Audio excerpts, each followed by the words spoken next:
Yes, all right. All right. What's up, everyone? Another BRAP rant this fine Sunday evening. I got two guests with me, B Money and Eric Jackson. Gentlemen, what's going on? Thank you for joining the rant. No problem, man. I'm good. What's going on? Yeah, man. Glad to be here. Yeah, no, I'm glad you guys can make it.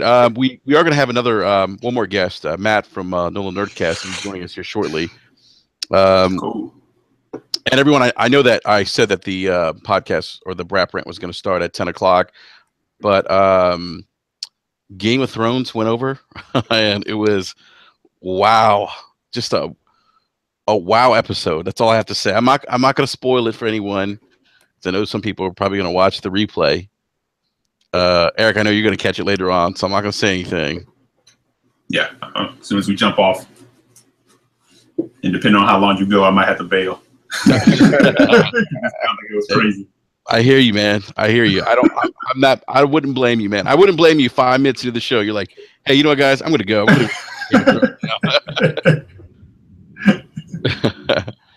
So, well, you know, I wanted to do this rant, obviously, because Xbox had their Gamescom. You really can't.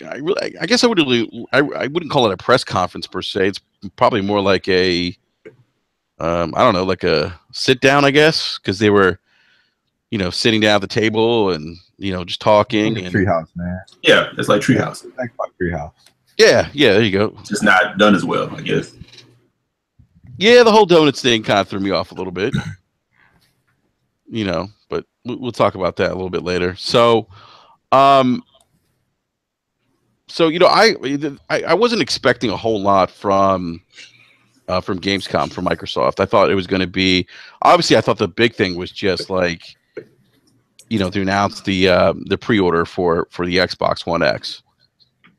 And I knew that they probably would throw in some other things. I didn't think it was going to be a situation where they were going to announce any big, make any big game announcements like they've done at previous Gamescoms. We go back to think about the announcement of Rise of the Tomb Raider, which was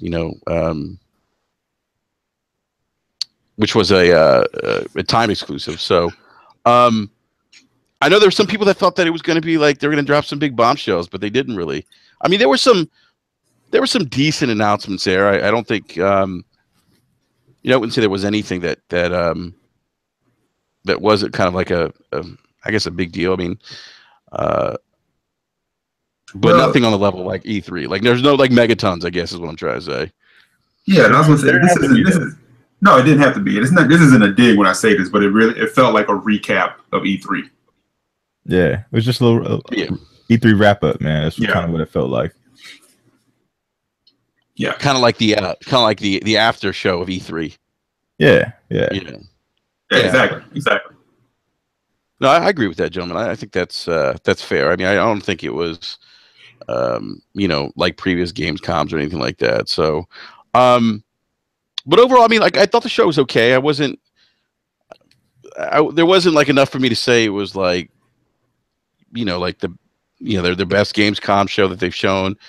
It was okay. I would say it's average, I guess. Mm-hmm. I wasn't too blown away by what I saw. There were some announcements that were a little puzzling to me. Like, well, I shouldn't say puzzling. I think the pricing of the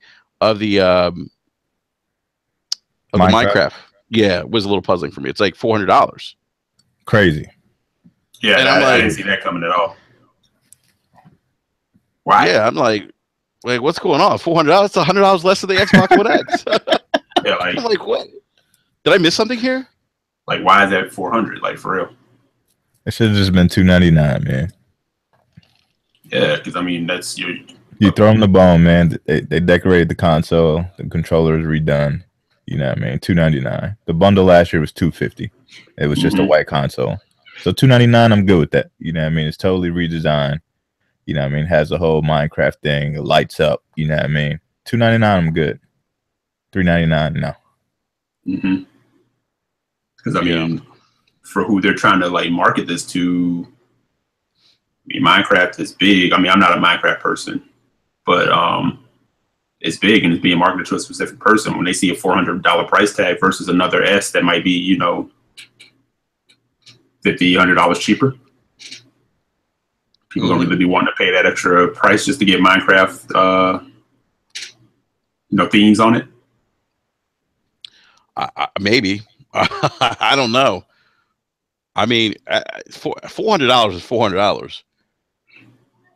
Yeah, I mean, it looks good. Like, I don't get me wrong. I think it looks good. I just don't think that that's going to be a console that a lot of people pick up. It just doesn't make sense to me. I don't know, but I'm not the one making decisions at Microsoft. So, I did like the Assassin's Creed trailer. I thought that looked pretty sexy. Yeah. Man. Oh man, Assassin's Creed looks nice. Creed looks good, man. Yeah.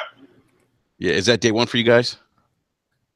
I don't know about day one. It's crowded that day, man. Exactly. It's crowded. I don't know. Wolfenstein is looking totally amazing. You know what I mean? So it's just like you got that, and you got Mario Odyssey. It's like, you know, you got to pick your poison on the 27th, man.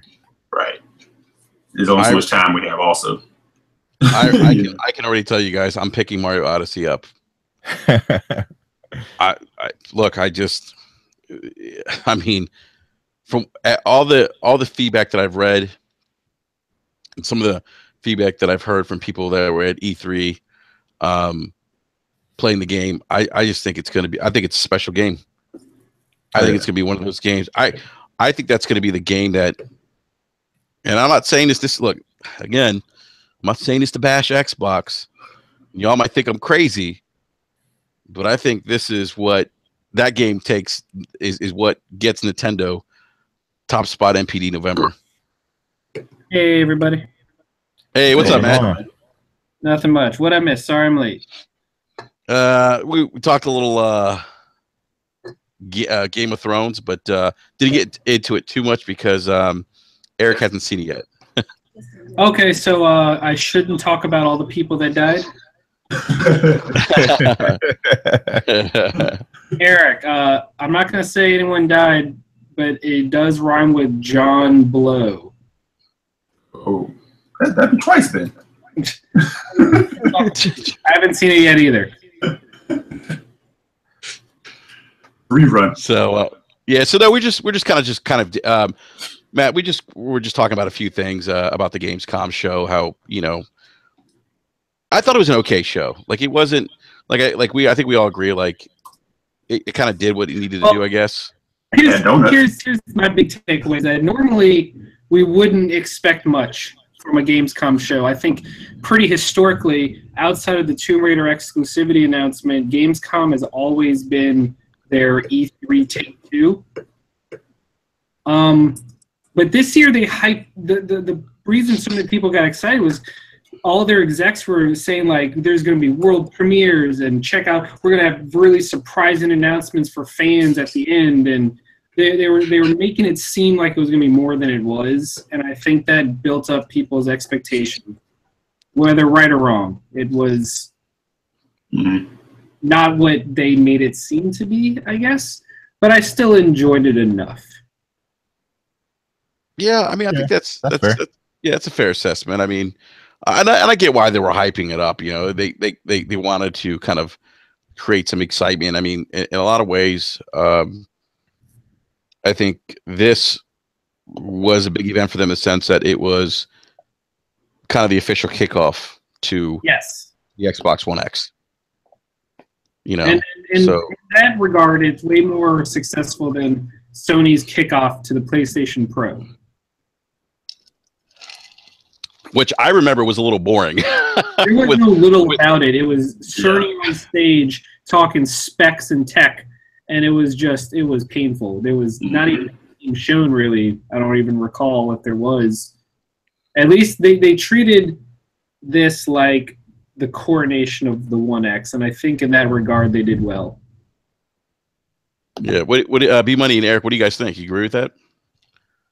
Yeah, I mean, I going into it, I already knew that it wasn't going to be anything major, you know. But again, you still get the same people or people out there that always say, "Oh, they're about to drop bombs. They're about to do this." I'm like, no, it's Gamescom. They traditionally don't use that anyway.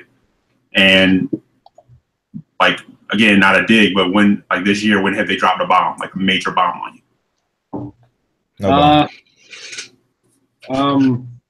And I wanted to joke about a game of theirs that flopped. Like that was their bomb, but they didn't release any games to flop. So that's right. So yeah, so the show's about. Any games that I missed that part, that last part. Well, I mean, Halo Wars wasn't a bomb. Like they didn't release any games that flopped, but that's probably because they barely released any games this year. So can't say that. I'm just joking. No, I say that because people get bent out of shape sometimes when you say stuff like that. I'm poking fun at it. I know there's a second game that came out from them that wasn't Halo Wars. Oh, Voodoo Vince. There you go. That was their bomb. And Tacoma. Tacoma's exclusive. It's not first party. For now. It's not permanently exclusive. That's true. That's a good point. And Phantom Dust didn't bomb. They just basically bragged about numbers of giving away a free game. Yeah. Well, to be fair, Sony does that all the time. It's like, or Nintendo, like look at the sales of Wii Sports. No shit. All right. Every week. Right. No, I think for as bad a year as Xbox is having in terms of exclusives, and it's been damaging them all year, I think their 2018 is looking real damn solid so far. So hopefully this will be the last year that we have to have this conversation. Matt, what is it in 2018 that because me, Eric, and B-Money have talked about this. Obviously, I think their 2018 is much better than 2017. Well, it would be very hard not to be. Yes, but we know Sea of Thieves is coming out. State of Decay. What else am I missing? Okay, so I mean, whether or not I personally super care about all these games isn't as important as the fact that, unlike in 2017, there will be games on Xbox. Like, yes, PC, but console-wise, there's going to be State of Decay 2. There's going to be Sea of Thieves. There's going to be Crackdown 3. There's going to be Ori 2. There's going to be I thought Ori 2 wasn't until like 2019. Is it? I thought it was a 2018 game. I thought it was not 2018 too. If that was early 2018, I'd be feeling a lot better than I feel right now. And I was going to agree with you. Yeah, you're right. 2018 will be better just for the fact that there should be games in place for the first part of 2018. But the question will be how many people actually care about them. I know personally there's not too many there that I really care about. Have I mean, a lot of things that PlayStation fans have right now is they also know what to look forward to. Like the Xbox fans next year will most likely have news of a new Halo to look forward to. They'll have news of other stuff. Like I just think going forward, Xbox fans, there's going to be a lot more for them to celebrate rather than spend all of this year going just later. It'll be later. Right. Yeah. Well, some of the so yeah, I mean, I would agree with that. I think 2018 certainly looks better than 2017. I also thought that regard to some of the announcements at Gamescom, I thought I was glad they showed PUBG because I think that's kind of a big. That's going to be a big one. Yeah, I think that's a big one for them. Whether or not we understand the wording of it, whether it's going to be another Rise of the Tomb Raider scenario or a true exclusive, that we're not going to know. Did you guys see that though? It said Xbox One exclusive. No. Well, yes, it said that at the end, but they're not going to say console limited time. I don't know. I personally think they're going to lock it down, but the legal wording is odd enough that it does leave the potential that another partner could publish it for PlayStation. But regardless, it doesn't matter because it was always going to be exclusive to Xbox until it finally fully released. It was always going to be early access exclusive. So it's kind of a moot point to talk about until the game's actually done, which who knows how long. I mean, you look at DayZ. DayZ's still not done. Is DayZ still not done? No, it's still early access. Like early access games can be forever. Hasn't that game been in early access for like 4 years? Exactly. That's incredible. So it can just live there. Ark Survival Evolved is just coming out of early access, and it has been on there for 2+ years. So, Gentlemen, is this a problem in the game industry? Are people taking advantage of early access? When I say people, I mean developers. see, but the difference is those games feel full enough. I don't know. I feel like it's.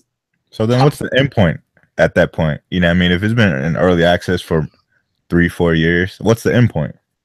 I don't know. My issue with PUBG is that they've started charging microtransactions and doing loot boxes.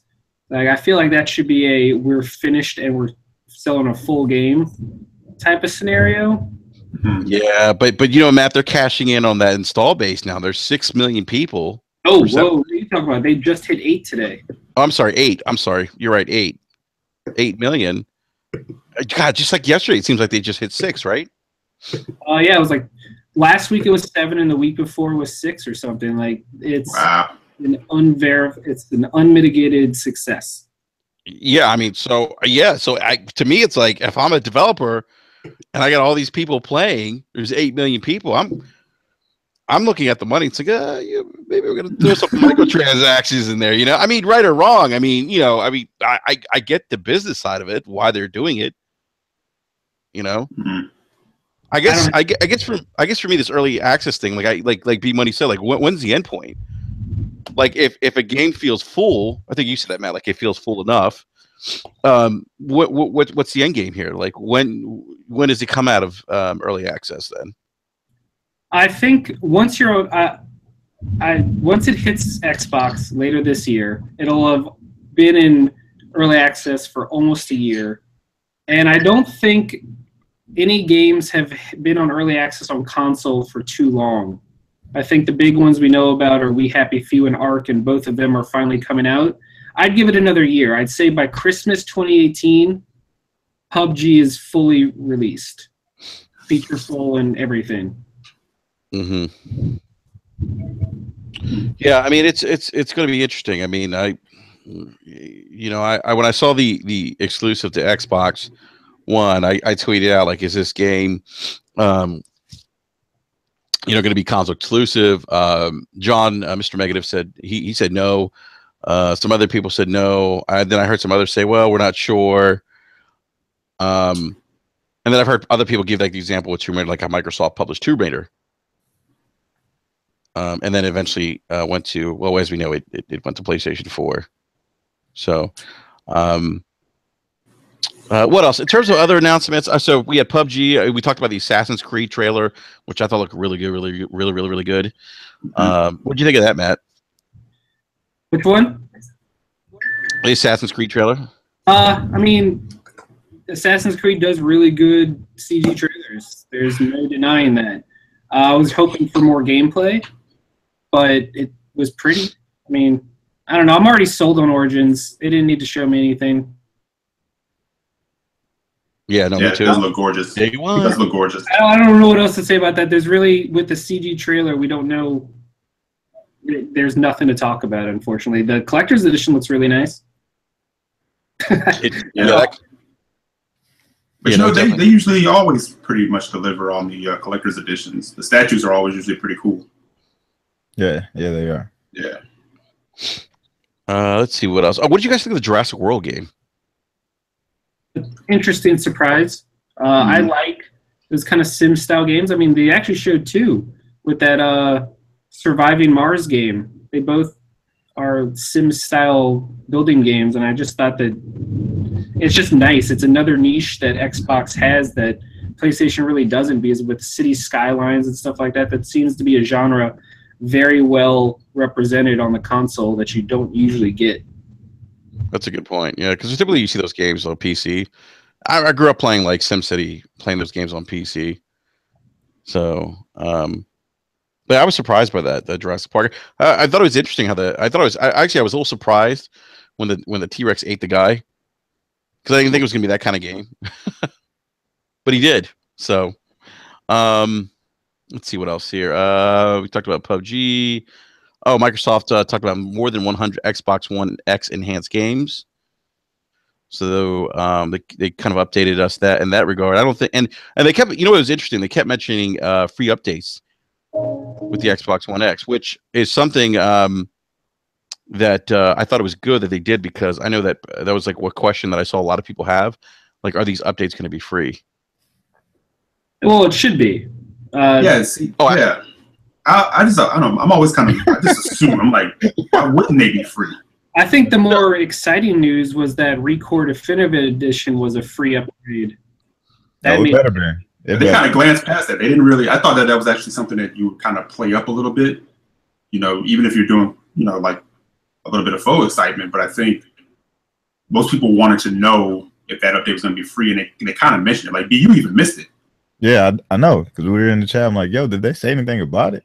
Yeah, I said they did, but it was like they kind of just threw it out there like real quick. You know, for as much time as they kind of spent talking about the game, I think you could have had an Oprah moment.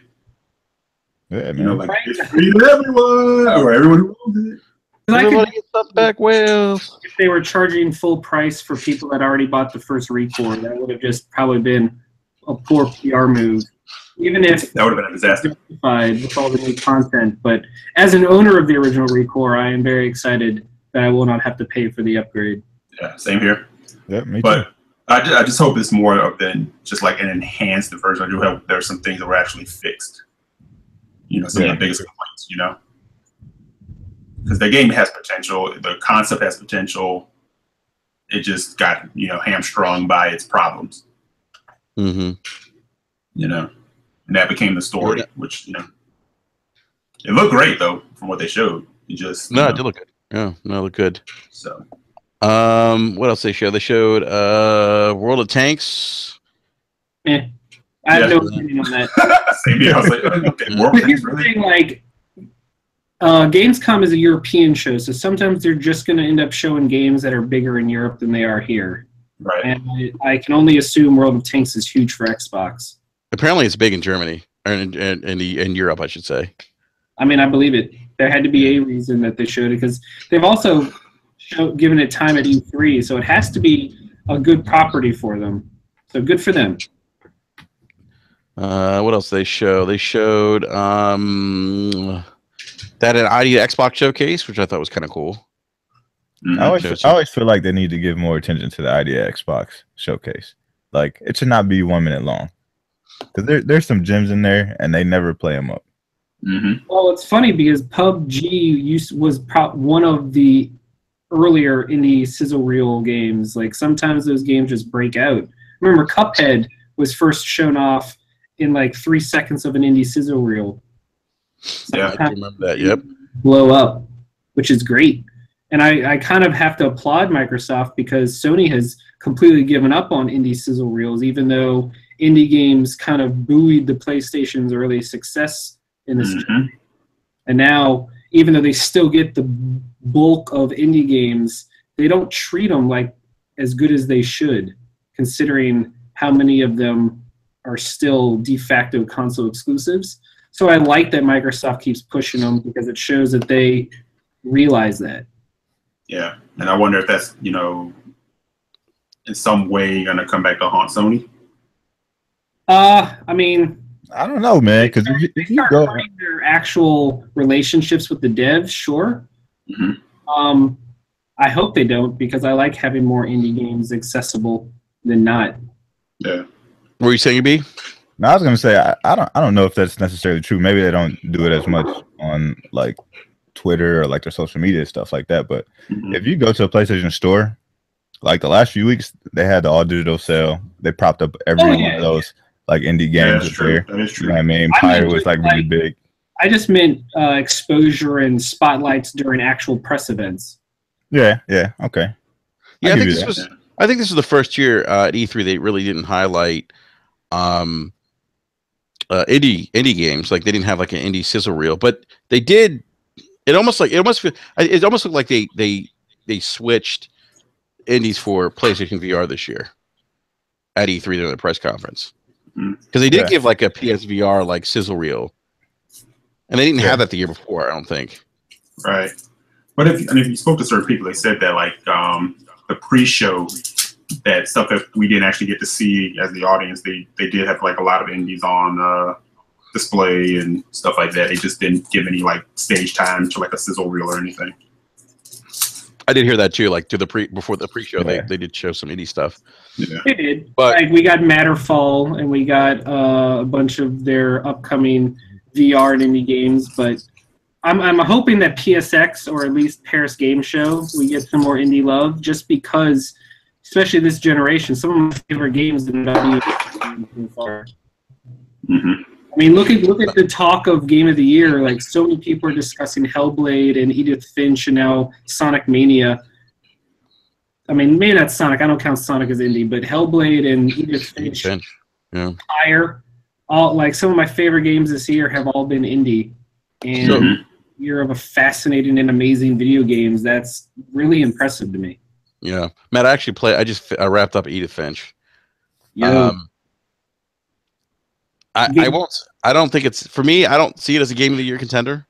It's a good game, but I didn't feel like it was a Game of the Year contender. That's fair. I just finished Hellblade, and man, I'm almost a week removed from it now, and it's still on my mind. So the good. voices are everything. And now, I'm gonna do another playthrough, so I want to go back and get the platinum. But then I heard the update actually fixed a few things too, so I just kind of want to go back through it. Yeah. All right. The other thing we talked about, Matt, briefly before you hopped on, was the Minecraft limited edition bundle, which is an Xbox One S 1 terabyte bundle, and it's going to retail for $400. I was shocked by the price point. Me too. That it kind of contradicts the fact that a Minecraft 1S is inherently a system designed to appeal to families and parents, and yet you have a price tag that's going to put it just $100 shy of a brand new 1X, and definitely more expensive than a Pro or a PS4 regular. I just find that very odd, considering that last year their Minecraft bundle was very aggressively priced and sold extremely well. Wasn't their I thought that was like their top selling bundle last year. It was. Yeah. Okay, Anchorman in the live chat saying revoke my gamer card. Anchors, I think that might have to do with what I said about Edith Finch. Possibly. But to be fair, he likes Fallout, so does he even have a gamer card? I don't know. Oh, shots fired. No, Shots fired. I actually probably shouldn't have my own gamer card just because I dislike Fallout so much. I don't know. No, I've talked to people. There's other people out there who don't like it. What's that? Never pulled me in. I've tried like every time. Yeah, me too. Mm-hmm. Just can't. Yeah. Just. Let's see what else. Oh, there was the Shadow War Xbox One S bundle that they showed too. I think that'll be a good bundle. Just yeah. It's something I noticed today is their bundles, and I mean this is what marketing deals are supposed to be for, is that both PlayStation and Microsoft are having bundles that shore up the perceived weaknesses in their lineup. Because if you notice, all of Microsoft's exclusives and marketing deals are towards action games and story-based games like Assassin's Creed, Shadow of Mordor, and presumably, let's just say, Shadow of Tomb Raider. That genre that Sony dominates in, whereas PlayStation's bundles are Star Wars Battlefront 2, Destiny 2, and Call of Duty shooters, which everyone usually associates with Microsoft. So I like that both companies seem to be using these third-party marketing deals to kind of bolster themselves. That's a great point, actually. That's a really good point. Because Sony's got Call of Duty, Battlefront, like you said. I mean, it's that's a great point. What else did they show? I had some notes here, guys. Obviously, didn't do a good job, right? You know what? I mean, honestly, like it wasn't a show that like really like I was watching it on Mixer, but then I don't know, I was like on my phone. Like it just didn't really like keep my keep my attention. Well, they finally showed a little more of Cuphead than they have in a while. Yeah, they did. So I was actually happy about that. Yeah. I know they had to touch on Forza Motorsport 7, but I went to the bathroom. That was my break. Forza does nothing for me, but at all. To keep it bipartisan, Gran Turismo does less for me because at least Forza has the Horizon series. Which is fun. Exactly. But Gran Turismo is just aggressively mediocre. Yeah, I just don't care for like sim racers. I like arcadey. Burnout, give me Blur, Mario Kart, Exactly. Horizon. Those are fun. Yeah. You remember Split Second? That was a good one. Yeah, I don't want to feel like I'm actually taking a driving test. Exactly. Like I'm actually went over the line. Do it over. By the Crew 2. Mm-hmm. But they really didn't show any like new footage. I don't think from E3 with Forza. Not for anything, I don't think. No, they really didn't. Like I didn't see any like. It was more about them sitting down with one of the developers to talk about it. The only game that got new footage, I think, was Cuphead. Yeah, I think so. Yeah. I think so. Yeah, I think you're right. Yeah, because I mean, even State of Decay, like they showed like a 15-second little clip, and then they started talking to the dev about it. Yeah. Did he show off the new Xbox One dashboard? What do you guys think about that? Didn't we know about that from the preview program? Yeah, but I mean, I'm not sure. Well, yeah, we do, but they had a bar out there talking about it. They were kind of like showing it. True. Yeah, I mean. Well, for me, the greatest part of the show was Cuphead. Just 5 minutes. Yeah. I'm so excited for that. And probably if I had to put out a low point, it would be touting 3 controller remasters of Kinect Disney games. I was about to get to that too, by the way. I was gonna. You beat me to the punch, Matt. To me, that was painful. But go ahead, Matt. No. I mean, that's pretty much all I have to say. It's just like it's good because again, you do have to focus on Microsoft. I think is going to have a really strong family lineup this holiday with those and Marvel, Lego Marvel 2, Super Lucky Tales, and Minecraft. They're just going to have a good family package this holiday, and so I can't fault them for that. But I really hope they don't start saying, look, we have more first-party games, and then point to those 3 as evidence that they're working on first-party games, because that's super disingenuous. Well, they did say that they're hitting, Aaron Greenberg did say they were hitting gamers with a lot of exclusive content this year, or I don't know if those were exact words. Something to the effect of they have the best exclusives, and something to the effect of hitting fans with the. They're hitting us back to back with exclusives. Well, it made me roll my eyes, but I'm not going to fault him. He's not going to go out on their own stage and be like, "This team fucking sucks. What do you want me to do?" That'd be pretty terrible as the marketing guy, right? Matt, he's gonna go up there and throw his hands and be like, "Well, yeah, good attention for us, guys." It's like, look, guys, I'm not gonna bullshit you. All right. No, I mean, look, Aaron's. I get it. He's a marketing guy. He's got to go out there and toe the company line. I get that, and but I was kind of when he said that, I was like, "Oh, come on, Aaron." Like I get you're the marketing guy, but don't try to finesse us. Like I get it, but I don't know. I just thought, so I just thought that, I don't know. I just kind of rolled my eyes a little bit. So if I unfortunately just found out I have to peace out. So sorry for my quick showcase. Can I just give some final thoughts on the show? Yeah, go ahead, man. Go ahead. I think as a showcase and a debut, a true debut of the One X and a dedicated event, it did well enough. As we saw from the Project Scorpio edition already being sold out, I think the hardcore fan base is already going to adopt the One X, and I think it will initially be a very good success for Microsoft. I think their 2018 lineup is solid. But I just think they're going to struggle overall against the Switch and PS4 for the rest of this year. But the Gamescom conference didn't do much for me. Cuphead looks amazing, but we already knew that. And there was nothing new really announced, and I think it hurt them that the consoles got leaked, the Minecraft bundle and Project Scorpio edition. Those would have been pretty fun announcements to kind of just hit people with. Yeah. But overall, the biggest news will forever be that PUBG is being published by Microsoft, and whatever that ends up being, like meaning, what matters is it's going to be associated with Xbox, and that is a powerful mind share to have for such a huge game. And I think that's probably the smartest thing they could have done this year. I agree. We actually said this a couple podcasts ago. We felt like that game really fits their model. Oh, it does, by far. Especially with their love of games as a service. Absolutely. That's what it is. It's games with a service with a massive following, and with Microsoft's marketing power behind it, it's going to become a next level hit. Another Minecraft? I can see.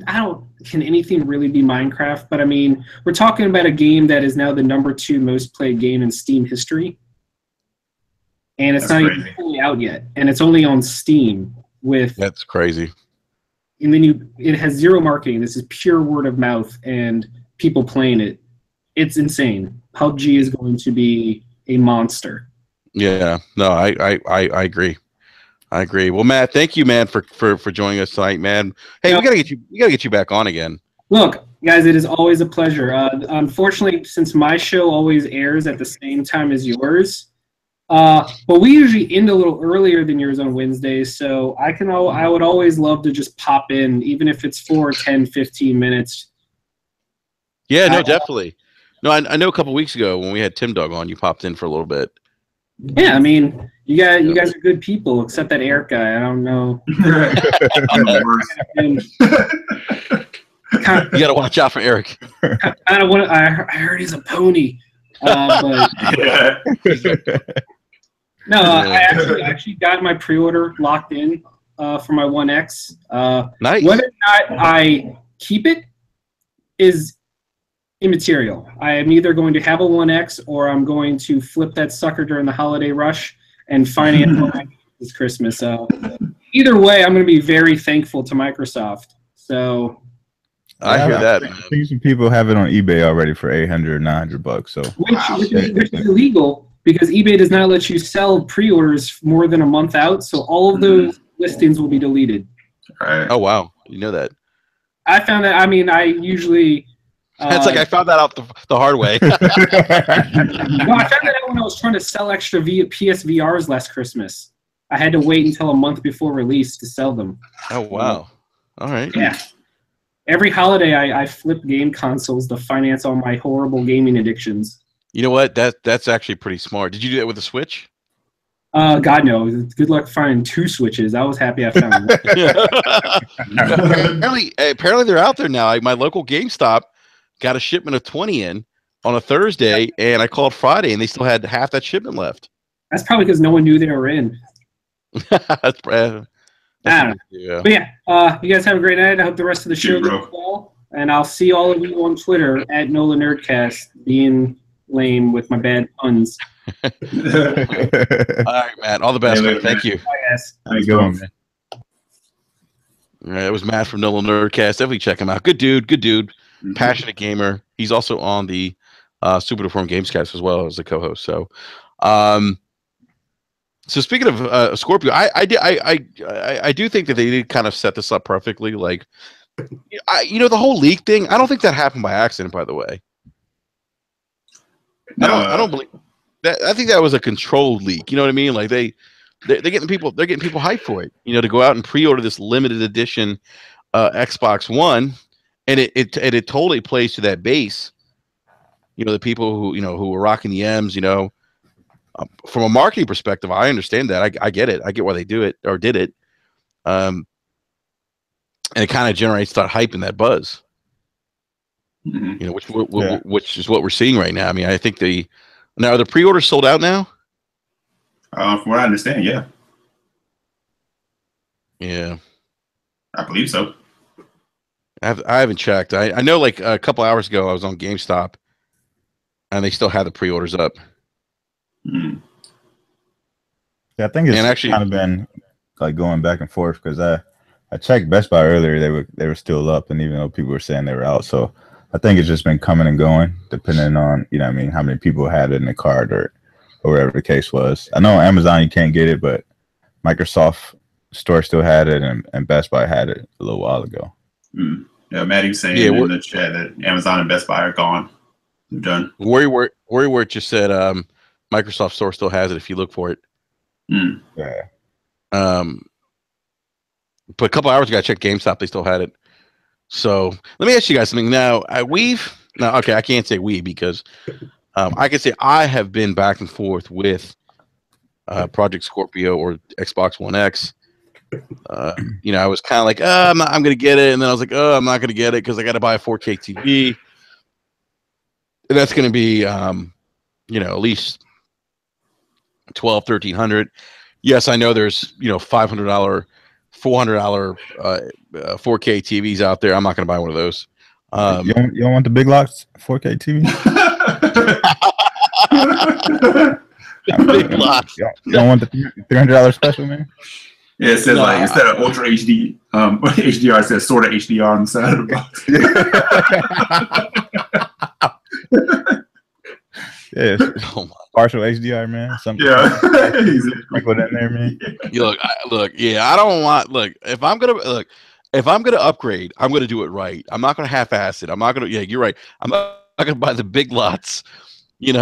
4K 55-inch for $300 the HDR that's sitting behind, that's sitting right next to the Snicker bars. I'm not doing that.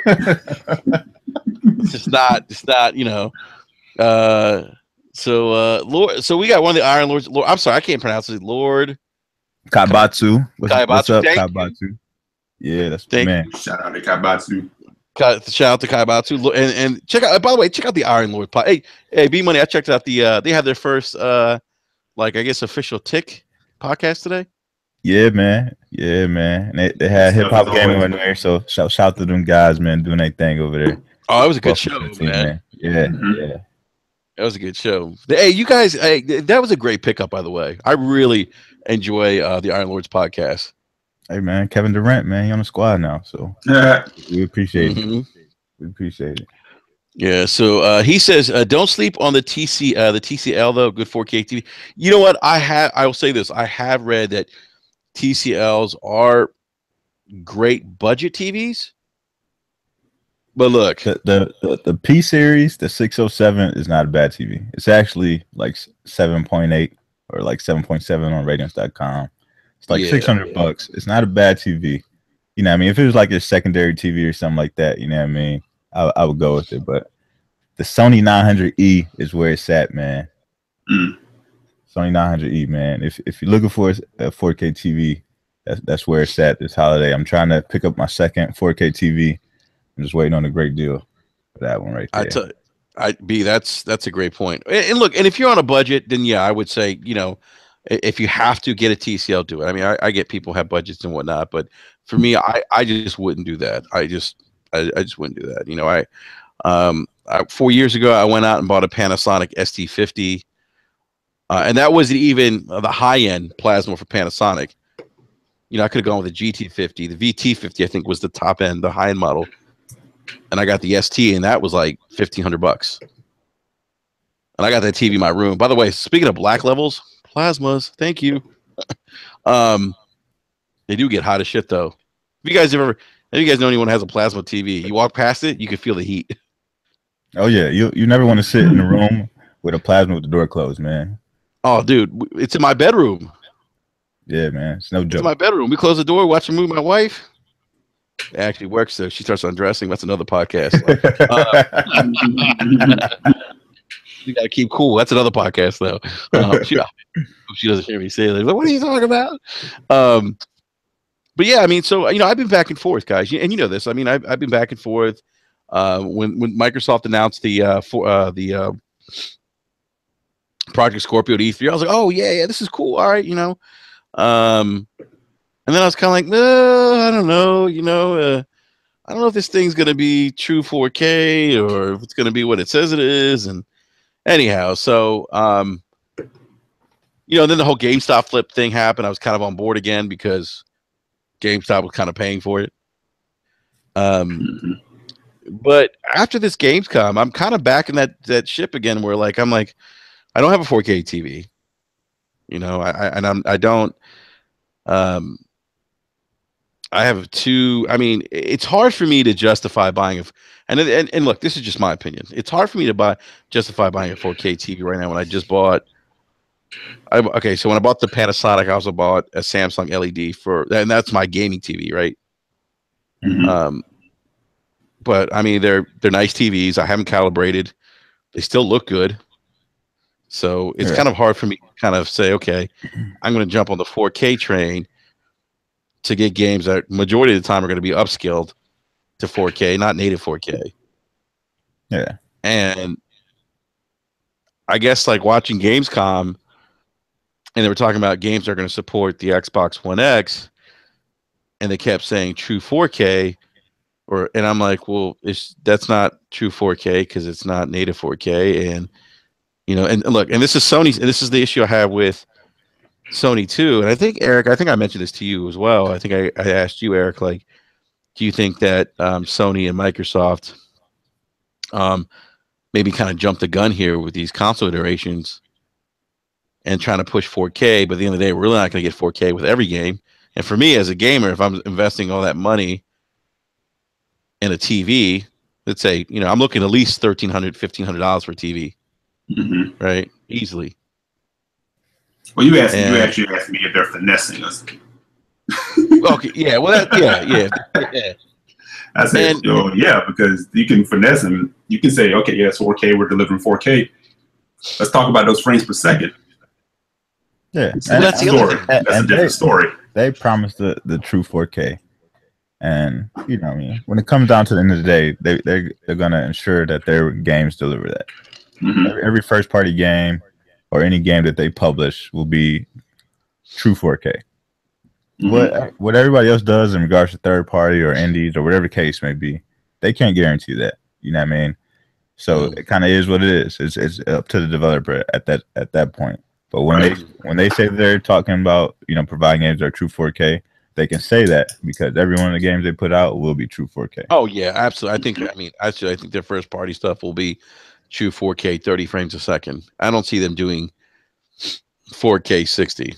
I just don't see it happening with that machine. But again, I'm sorry, I'm cut you off. But again, everyone's so focused on resolution. Resolution has become the main story of this generation. If I was in those positions, I'd be like, look, at the end of the day, it's about making money. And if I can deliver 4K or something close to it and not have people focusing on frames per second, yeah, I would be finessing. Yeah, that's true. Dynamic enhancement. I'd be corporate speaking all over you. I just, for me, I look at thing because I look at if I'm going to make an investment in something, I'm always looking at what's going to be the return of my investment. Like, what kind of value am I getting out of this? And what does it mean if I buy today, if I wait for tomorrow? And I was thinking about this today, when Aaron said, we're throwing all these,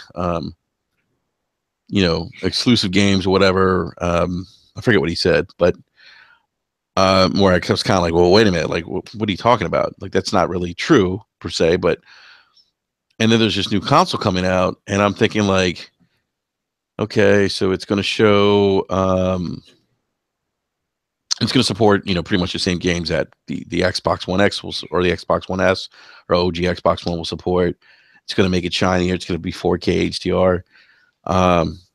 That's great, but then if I'm looking at the monetary investment, for me, I was thinking like, is it worth it for me to spend $1,700?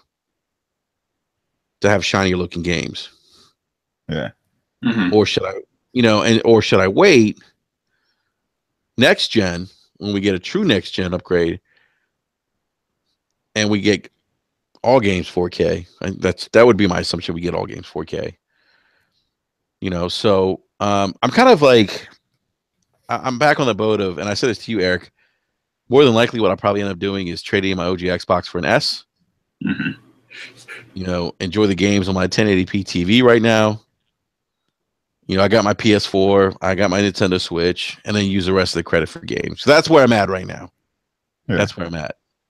So, but let me ask you, are you guys kind of on board now, day one with Scorpio, based on what you saw at Gamescom? Or are you guys still kind of like, maybe like me, like, I don't know, I'm going to wait and see what happens? I'll let B go first. All right. So when it comes down to it, at the end of the day, like I always look at the games first. You know what I mean? And for me, like the Scorpio is nice. It's a great console, but you know what I mean. When I look at the bigger games we're gonna be playing at the end of the year, like is having a Scorpio gonna make 2K servers better? No. You know what I mean? Like is having a Scorpio gonna make EA games any better? No. They're gonna look better, but EA servers are still gonna be trash. You know what I mean? Like I look at the games because EA servers. Yeah, that's true. That's a good point. you know what I mean. Like I look at the games and the games that I'm going to invest in. You know what I mean? Because investing in a console is great, but we buy the consoles to play games. So I look at the games I'm going to be investing in, and then when it comes to Microsoft, the games that I'm interested in, Cuphead, Super Lucky's Tale, you know what I mean? Some of the ID Xbox stuff. It's like, okay, they'll look better, but am I going to have a true advantage of having a Scorpio over playing those games on my S? Probably not. You know what I mean? So then I look at what they have coming up in 2018. Not super interested in Sea of Thieves. You know what I mean? Crackdown 3, I'm still on the fence. Like, I don't know what's going on with that game, but it's obviously in trouble. They were supposed to show the multiplayer at Gamescom. Nowhere to be found. You know what I mean?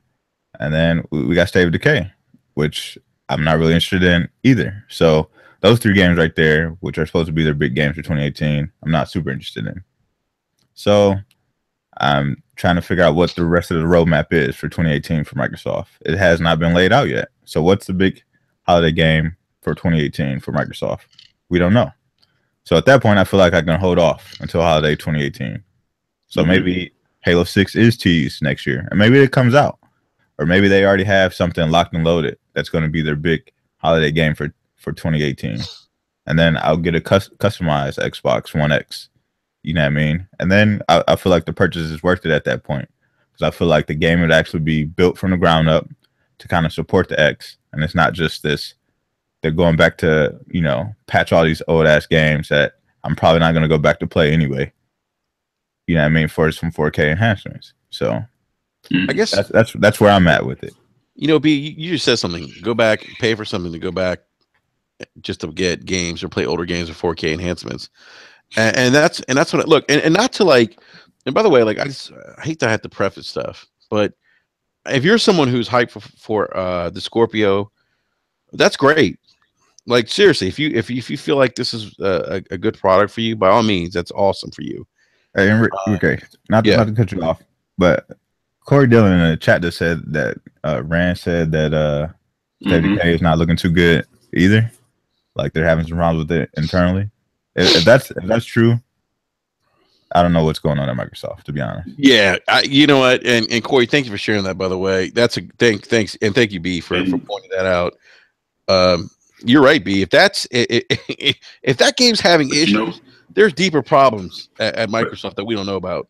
But I can believe it because, again, it's a matter of being quiet. I know people always say, well, why talk about it? You know, why do this? Why do you know? Because not that you have to talk about it nonstop, but showing some people some things and then stepping back, showing some people some things. It's like fishing. You know, you let out some line, you bring it back in. You keep people's interest. But when you're completely quiet, you know, it's just like, well, what's really going on with that? And I think, you know, while like you look at Crackdown, you look at, you know, State of Decay. I mean, they talk about Sea of Thieves because I think Sea of Thieves is actually going really well development-wise, and they're treating it the right way. They're doing betas, they're getting it ready. So I think if you're interested in that game, it's going to deliver. It's the ones that they kind of keep away from you. They keep close to the vest. They don't really want to share a whole lot, you know, that you start to kind of wonder about. So I'm not surprised if there is something going on with that game because even today they kind of like showed you a little bit, and it was the same part from E3, and then they went to talk to the developer. Yeah. You know, so yeah, I don't know. Yeah, but like you said, if there's something wrong with that game too, yeah, I don't know what's going on either. But yeah, I mean, I don't have much interest in either, but we'll see. But that's really troubling. I mean, if Rand's hearing this, and you know, I think Rand obviously has some insight into internal things at Microsoft, I think. you know, something like what's going on? Like it's baffling to me, you know, and it kind of fuels that frustration I have with Microsoft right now because again, and I'll go back and I'll get on my soapbox again, and I remember a time, you know, 15 years ago when I first bought an Xbox console, when they were like aggressive, when they were firing on all cylinders, you know. Mm-hmm. And now and now we hear this. But B, to your point, when Aaron was going back and talking about, and look, I think backwards compatibility is great. I think it's a nice value added feature, but you know, I think it's an issue with just when you use it as a pillar to kind of prop up your console, because it just shows me that you don't have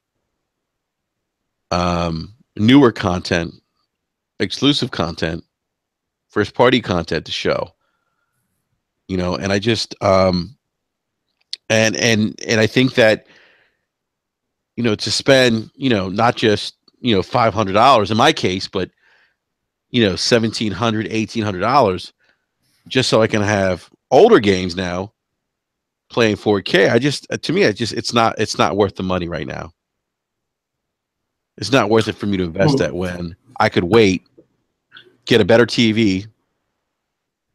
You know, if I wait, I'll get a better TV, and then possibly get a next gen console that will actually do 4K for new content. I mean, like, and I think part of it's because, like, every time new hardware's come out, we've always gotten better games from it. Right. Mm-hmm. Yeah. So, like you said, BC is great that it's there. I use BC. There are games that, you know, whenever I'm having a moment of feeling nostalgic about something, I want to go back and check it out. But it should be just that. It's a feature to have when, you know, when I need that nostalgia. It shouldn't be this company that's selling me this new $500 box that's telling me, you know, hey, all your old games are going to look great again. That's okay. But if you sell me that in addition to, you just show me all these bangers, and I'm just like, and I'm still woozy from that, you know? Yeah, if they were slapping you upside the head with a whole bunch of like new amazing games, then it's like, okay, yeah, maybe I'll go back and see what these old games look like, you know, with the enhancements and whatnot. Right. It's just like, okay, well, you're not showing me anything crazy new, you know what I mean, that I feel, you know, that makes you run out and spend this $500. So, you know, that extra stuff is just like, you know, I can hold off on it. Right. And that's the thing, B. Like, they could take this power and they could use it to make games in 1080p native. They could create these big worlds, smarter AI. We talk about it all the time, right? Yeah. 60 frames a second. But they're not doing that. And it's just been a hard pill for me to swallow. And look, and I say the same thing to an extent about the PlayStation 4 Pro. You know, like if I had a 4K TV, I don't know if I would upgrade to a Pro right away. You know, I might be more inclined, maybe, because I know Sony's putting out some newer games, but even then, it's not. I don't know if I would do it. Yeah. So, Matty Beast in live chat says, when he's talking about what Corey had said in the live chat, he's saying these aren't their studios. That's where the struggles have been. Scalebound and Fable had similar fates. Okay. Fable was their studio though, and so yeah, Fable was their studio. Lionhead. Yeah, that's the Lionhead studio, and I mean, the publisher or the developer is doing State of Decay is not technically. Hey, I'm sorry, B. I don't mean to interrupt you. E, you might have to drop a ban hammer. We have a troll. Awesome chicks, and it's an absolute free. What? Do you guys see this? Yeah, I see. What is this? I don't know, man. YouTube's been wild lately. This is crazy. Oh, thank you, E. The developer for State of Decay isn't a first-party studio, but I mean they work closely enough with Microsoft, similar to how Remedy did for so many years. You know, I mean, you would think that since that relationship is so close that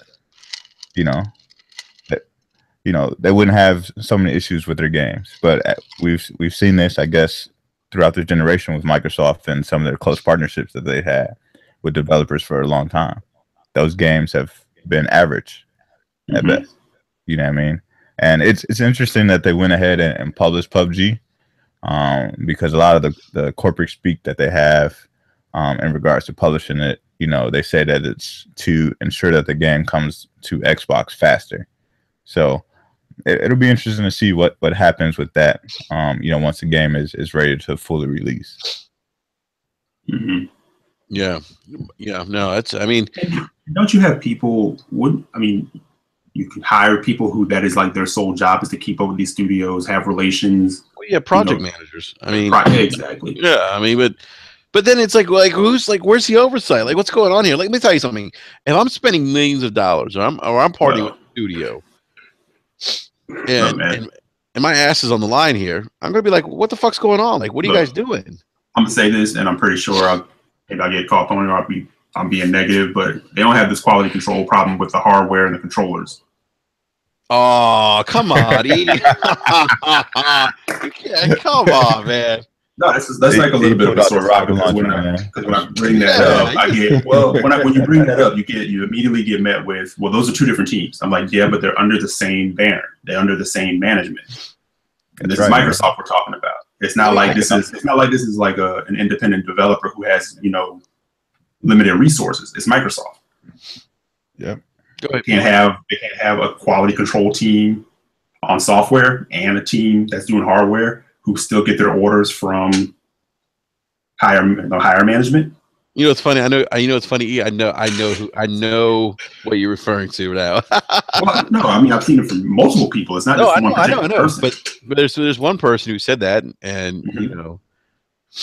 But it's something that gets said anytime you bring that up. You know, it's like, well, there's two different teams, and this, and I'm like, I get it, but I also know when a company is doing. I mean, this is what they need to do. They're a company that's about making money, and I think that's where people get lost in translation. They think that it's friendships and this and that because they do talk to you on Twitter and they retweet and they answer questions and stuff. But at the end of the day, they're still there to make money. Where are they making a lot of their money? Controllers and hardware. Yeah. So you're absolutely going to keep pushing that, you know. But I think now they're starting to hear from people saying, "Well, wait a minute. That's great that you cover that, but gaming and gamers are very much a bunch of what have you done for me lately type people." Yes, I would agree with that, Eric, because I'm like that. What have you done for me lately? When you announce new hardware, what have you done for me lately? If you're gonna ask me to spend $500, God damn it, you got to earn my money.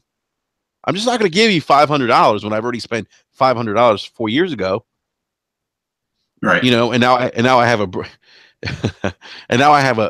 a brick that's possessed. It sits on top of my TV. Yeah. That comes on, you know, that just comes on and off whenever it wants. Right.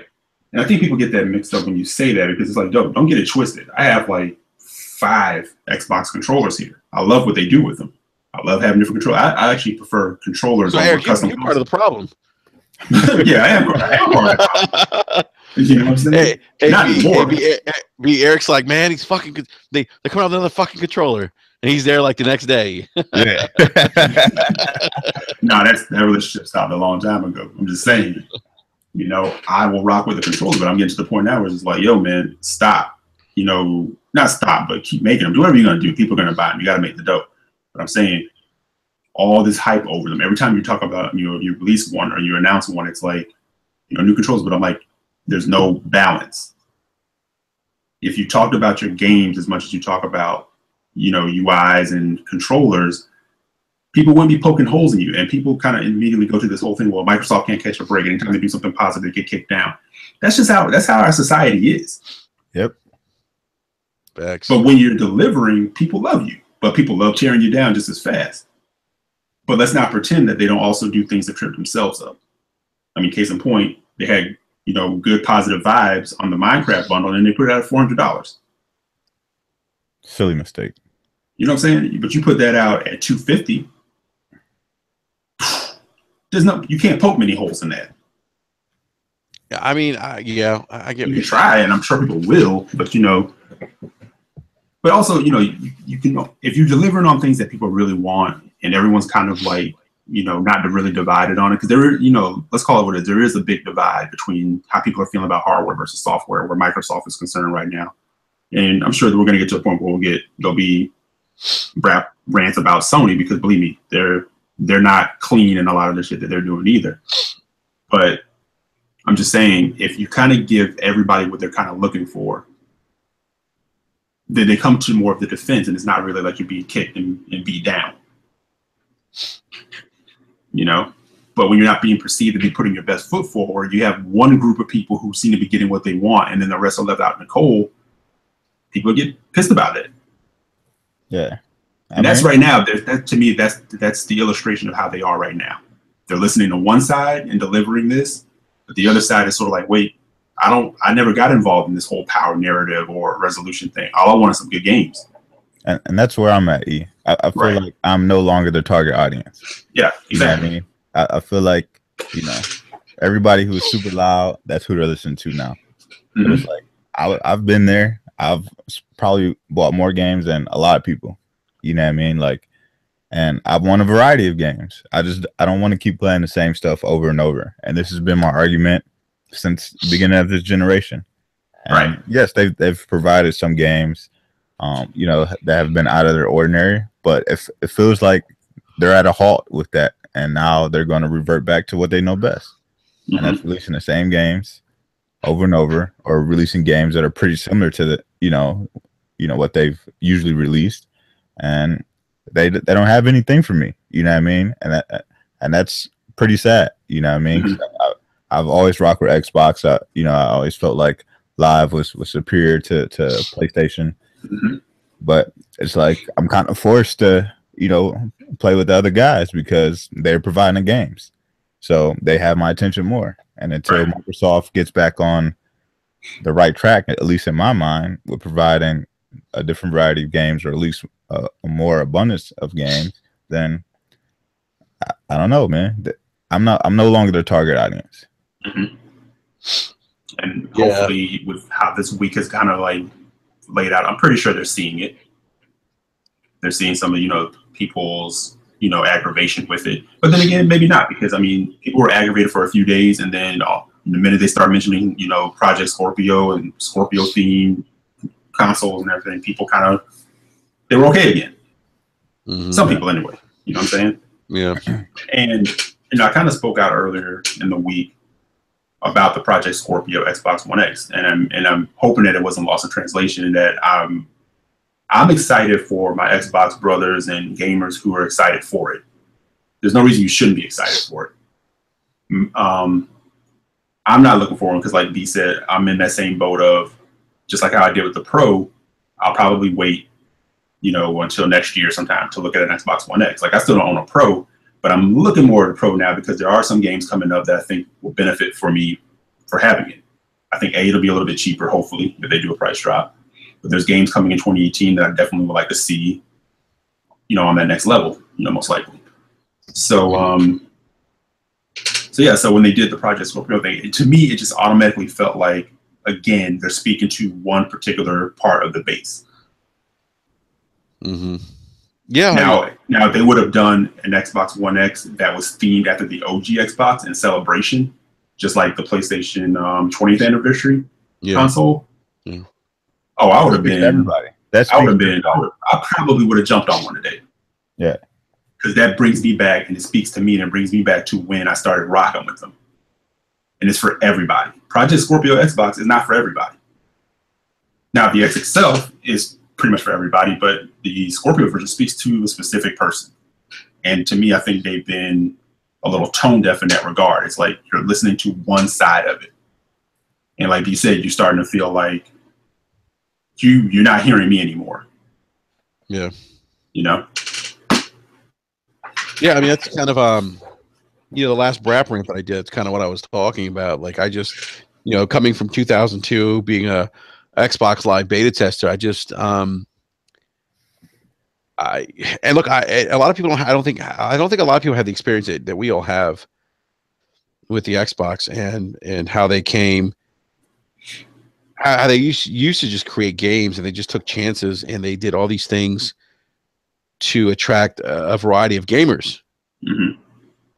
And that's been missing. And I think what kind of hit home for me today was this idea of backwards compatibility now and 4K and older games that already come out. I'm like, so I'm spending $500 to, and actually more than that, to play games that are gonna be shinier. And I said to myself, like, that just isn't worth the investment for me. I can save that money. I can upgrade an S to an S. You know, I'm probably B-Money. I'm probably gonna get the Madden bundle. By the way. Yeah, man. Madden comes out on Friday. Man, y'all better be ready, man. No, well, I think they were telling me like the Xbox One S bundle with Madden. Yeah, because on Friday. Yeah. And that's probably gonna sell really well. And I think I told you too, Rick. I said I know there are a few other people who are thinking the same way you're thinking. You know, especially Black Friday. Black Friday is going to be really interesting for a lot of this stuff. But I'm kind of in the same boat as B-Money. Like when the Pro was announced, I was like, okay, I'm probably not going to jump on that right away. I want to see how Sony supports it first of all. And the other thing I want to say before I jump on this is, I hope whatever Microsoft does with the X and supporting it and pushing it and making games look better, whatever, that there is some pressure to Sony, because that only benefits all of us. Yeah, you know, do more support. Oh, you know, I actually hope the Scorpio sells well, because I hope it pushes Sony to release a PS5. No, they're gonna release PS5. Yeah. Well, I know, but I'm saying like make them talk about it sooner. Sooner is what I meant. Yeah, like within like another year and a half sooner. So I kind of my plan with the Pro was I'm going to sit back and wait and see, and then at the same time I want to see what Microsoft was talking about with the X, and that'll put me right around this time of the year that we're going into now, and the holiday, Black Friday, and I want to see what other games that Sony has to talk about. So now I'm kind of like, okay, maybe for now I'll jump on my Pro, because there's games like Spider-Man coming, God of War coming, and I think those will be great games to see, you know, what the Pro can do with, right? Yeah. So I'm kind of standing in that same vein right now, and going back, like shout out with Anchor. Anchor even said like he's not buying an X until Microsoft shows more of a commitment to the games that he wants. Let me tell you something. And to me, there's nothing wrong with that. To see Anchor first. Let me tell you something. I've seen other people like Anchor, you know, like tweet similar things out like that. Mm-hmm. And these are people that are, you know, big supporters of the Xbox brand. Yeah, I've kind of seen this. Right. And to me, it's a consumer first mindset to take. It's like, okay, I've been rocking with you. I've been giving you these opportunities. And, you know, I've actually been in talks with people on Twitter where it's like, and it's, again, these come off as digs, but they're not digs, but it really is one of those things where it's like, you know, when we went into E3 this year, it was, oh, Microsoft's about to like drop it. They're about to bring the fire and bring the rain. And maybe they did to some people, but I was like, I didn't really see that. I saw some stuff I really wanted. I saw some smoke in there. Yeah, there was some smoke. Yeah, exactly. So there's a couple things that I wanted, but nothing. Hey, what did Lord King say? He called him a bad magician. Yeah, man. Magic right, man. And then right after E3, we went right into, you know, Gamescom. It's about to be on. Wait till Gamescom. And then right before we get to Gamescom, it was like, Gamescom probably not going to be that hot, because they just canceled a game, which we were supposed to, remember, a couple weeks prior, we were supposed to get more information at Gamescom about, and then it got delayed. So then it's like, okay, so what are we going to get? We got what we got today, right? Yep. Now I'm seeing people like 2018, E3 2018. That's what's up. It's about to be on. So I said, hold up, stop. There is no proof. No proof that anything is about to be on. Oh my God. You know, and I know enough to know that corporate speak is corporate speak. If you know, if Phil seems like a nice dude. Real quick, man. I don't think I've ever heard B-Money laugh that hard before. No, but my thing is, it's like, well, you know, people are like, well, we know they have games in production because Phil said it. That's his job to say those kind of things. I mean, that's I mean, it's time to start getting some tangents. Are you gonna sit there and say you don't have games in production? No, you're gonna say he has to say that. The one thing that could have saved this whole Gamescom thing is that there will be games that are announced at Gamescom. Yeah. They don't have to be exclusive. They don't have to be anything. But there will be games that will be announced at Gamescom. They couldn't get one game that nobody's seen yet to be announced at this Gamescom show. Right. Like, Well, I think, like we're hearing rumors that the new Tomb Raider is supposed to be announced. Like, we couldn't get that. Like, we know THQ's Nordics game is coming out with like the cat or whatever, biometric cat or whatever. Like, that couldn't be on there. Like, the new Sword Art Online just was announced like 2 days ago, 3 days ago. They couldn't hold that and show that, like, the first Sword Art Online to come to Xbox. Like, they just do things that make absolutely no sense to me. Like, why even have the Gamescom show be 90 minutes and show us games that we've seen that already? And that's the funny part. Not one new announcement. And there's going to be games that are going to be announced at Gamescom. They could have picked just one. You know what I mean? Right. And let that be like, oh, okay, this game is coming to Xbox One, whatever the case is. Not one game.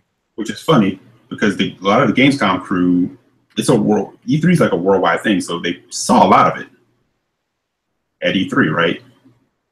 And then that's what I said. You know, the Gamescom show really seemed like the E3 remix, but at the same time, that show was just there to be there. It wasn't about that. People were just sitting there hanging out to get ready to hear when the pre-orders were gonna drop. You say remix, Eric? Yeah, Gamescom was an E3 remix. That made me think of that R. Kelly song. The remixing and this shit, hot and fresh. Which is, Rolling that body, every man here wishing it all. Or it's more like I'm drunk. Piss on you. Anyway. That's not R. Kelly. That's Dave Chappelle.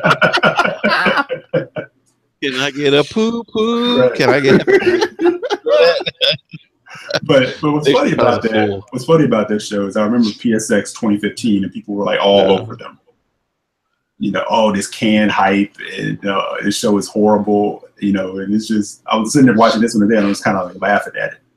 You know, and then people were saying like, you know, how Sony pretty much just rehashed their E3 from the prior year, and I'm like, okay, which one is it? I mean, but people will say, well, Gamescom has become just as big as E3, depending on who you talk to and who wants to hype it, right? I'm like, well, if that's true, then we just pretty much saw E3 done over again at Gamescom.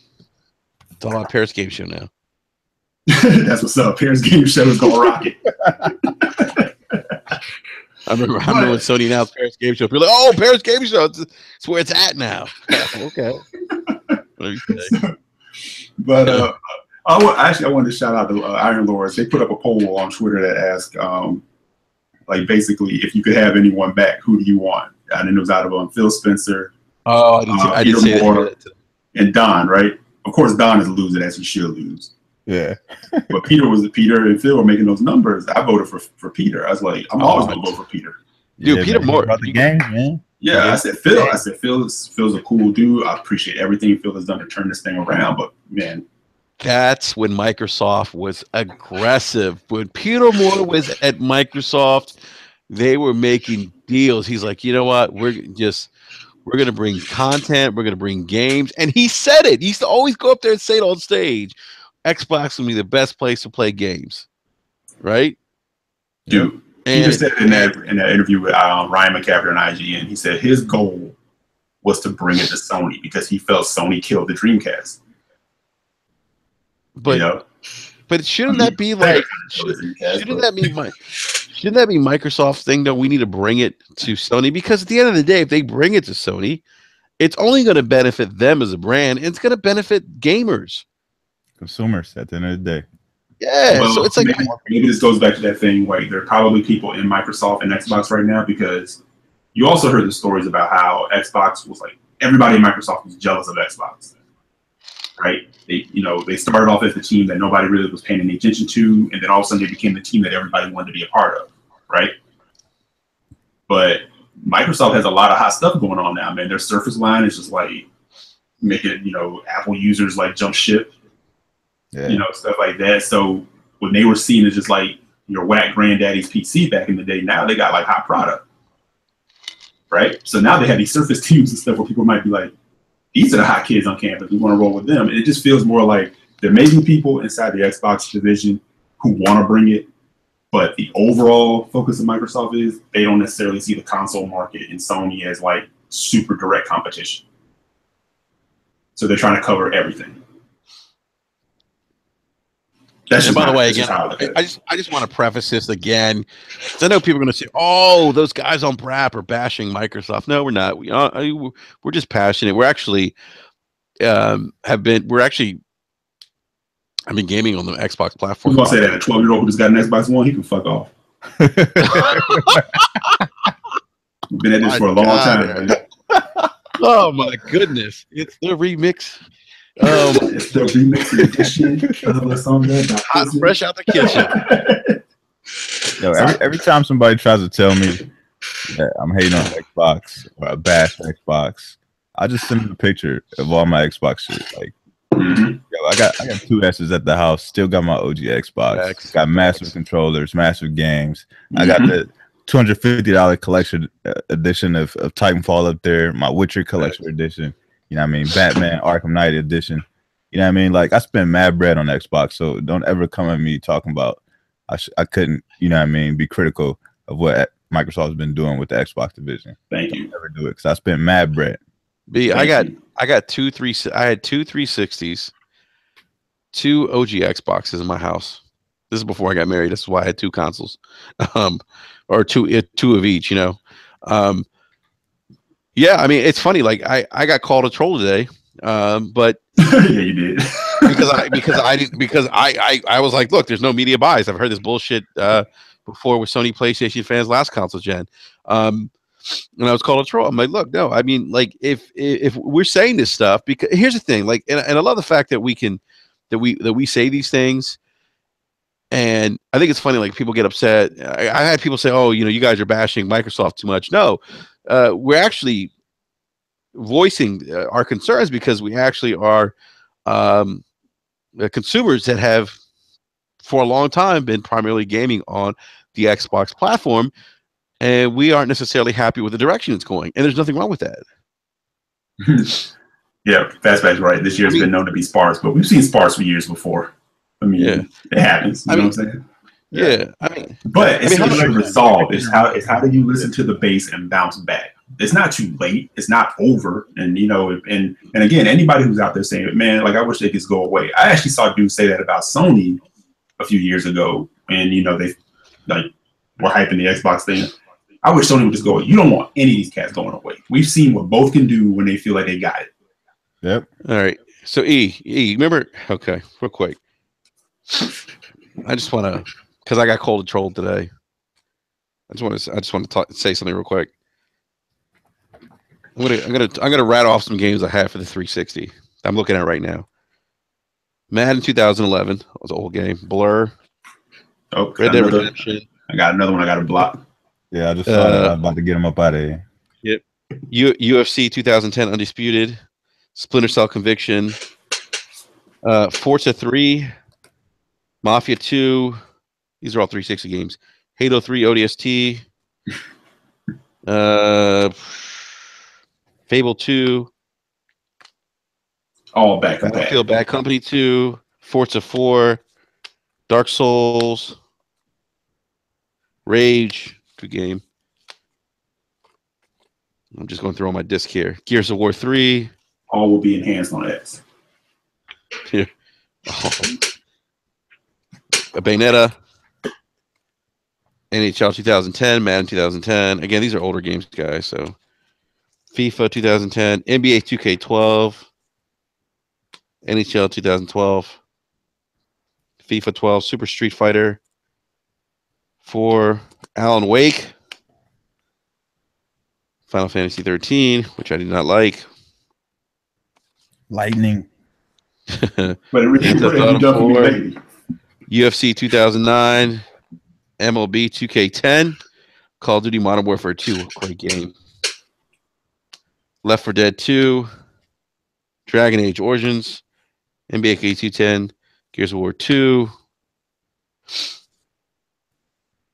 Guitar Hero 5, Gears of War. And that is and all the other Halo games. 3 and 4. That's still what I have left over from the 360. I got like 4 bins in storage. And I bring this up because I mean, like, we are people who've bought a lot of games. Clearly, you got bins.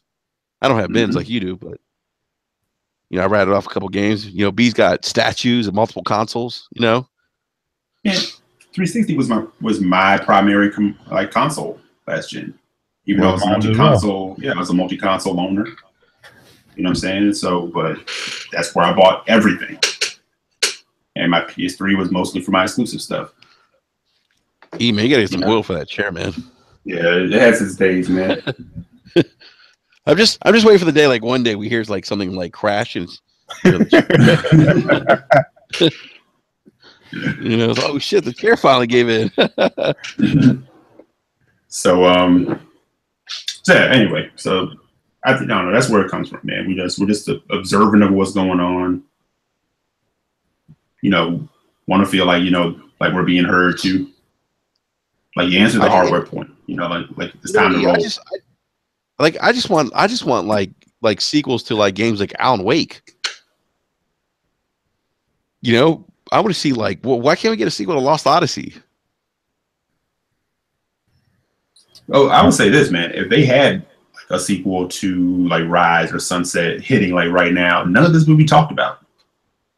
Yeah, that's true. That is true. You know, that's the other thing too, is like they have these games that people keep asking them for or begging for, and it's like they're just falling on deaf ears. Let me ask you guys something. Do you think they should someone said Crash Bandicoot is a symbol for our generation. Oh, that was Corey. Not a symbol for my generation. Yeah, so that's the thing. Like, I mean, I want to go back and see, you know, get those games. Like, I just don't understand like why we haven't gotten sequels to those games. Like, Knack is getting a sequel. Yeah, I mean, that's the thing that I don't understand. Like people would lose their collective minds if Alan Wake 2 was announced. Mm-hmm. Someone said Battletoads. Yeah, I mean, how many times? Battletoads. I mean, people have been. Well, this is why I wonder. There's been a rumor for like so long. Ever. Nothing about it. Yeah. Yeah. Someone just said Conquer. Battletoads lives up there with that huge rumor at that point that Joe Montana football was coming. Yeah. So I remember that sports talk football. Yeah. But seriously, this is kind of why I have the suspicion that it's a completely different Xbox. And yeah, everything changes. Don't get me wrong, things do change, but I think it's a completely different in their focus and what they're trying to do. And it's not necessarily about being just like a console type company anymore, because, you know, well, like you said, like sometimes we see Sony, they get like zero fucks. Sometimes they'll put that sequel out just because it does fan service. Yep. But that's how they get loyalty, though. That's how Sony gets that brand loyalty. Microsoft has it, but not at the same level I think Sony has. Mm-hmm. You know, Sony does things for the fans. Like they bringing back Shenmue 3. I mean, they're not obviously they're not really funny per se, but they brought Yu Suzuki out on stage to announce that, right? Mm-hmm. We can all joke about you know, how some of their games are in development for 10 years, you know, but oh my God, what was the game that was in development for 10 years? I don't know why it's escaping my mind. The Last Guardian. Yeah, I mean, that was kind of a running joke for a while. And then what did they do? They dropped it at E3 and people were losing their minds. Mm-hmm. Mm-hmm. Yeah, I mean, they made Gravity Rush too. You know what I mean? Yeah. Gravity Rush did not sell well. Was a Vita game, and they remastered it, brought it to PS4, and they dropped Gravity Rush 2, man. Mm-hmm. Yep. Yeah, they did. We probably won't see a third Gravity Rush, but they did a sequel. Yeah. You know, it spoke to the fans. It keeps people loyal. Gamers remember stuff like that. You know, Sony did this. Sony brought this game. Sony brought that game. You know, it's just, I don't know. I just this has been I just feel like, I guess part of me is just like getting to the point where I'm just frustrated now, and and it's just coming from where I came from, and you know, going back to 2002 and seeing the kind of level of innovation and commitment, I just feel like it's not there like it used to be. Mm-hmm. You know, and some of you guys may may not agree with that. Some of you might, but that's just how I feel. I mean, I just coming from 2002. You know, 15 years. It's a long time. Yeah. Yep. Yep. So, and then, you know, I've actually kind of put out there too. I said, you know, earlier we were talking about like Halo and Gears, you know, where those franchises have value, those names have value, you know, they mean something to people, but you got to start doing something with it to where it really starts to get people talking again. Tell you, man, I wouldn't mind them if they made spin-off projects to the game. Mm-hmm. I mean, like you could make a spin-off and just tell Locke's story and, like, you know what I mean, his team story. You can make a spin-off and just tell Master Chief's team story. You know what I mean? And then when Halo 6 comes out, it's a big event. You know what I mean? Yep. 'Cause everything comes back together. You know what Mm-hmm. I mean? Mm-hmm. And those stories don't have to be, you know, $60 retail games. They could be simply, you know, like PlayStation is doing with Uncharted, or, you know, what Bethesda's doing with Dishonored. They could be, you know, $30 games. You know what I mean? Just enough, you know, content to satisfy the gamer, but it's just something different. You know what I mean? To keep people's mind on it, but it gives you a little spin on the franchise, and it's something different. But imagine if they did like a spin-off on like a $30 like digital game, like an 8-hour game, kind of like a Hellblade with AAA values in it. You know, and charge $30. Yeah. They could do Imagine it. if they did a Team Osiris game in the same vein as like Ghost Recon. I mean, how many fans would love that? $30, you know, an 8-hour game, you know, with AAA production values. Boom. For $30. Yeah.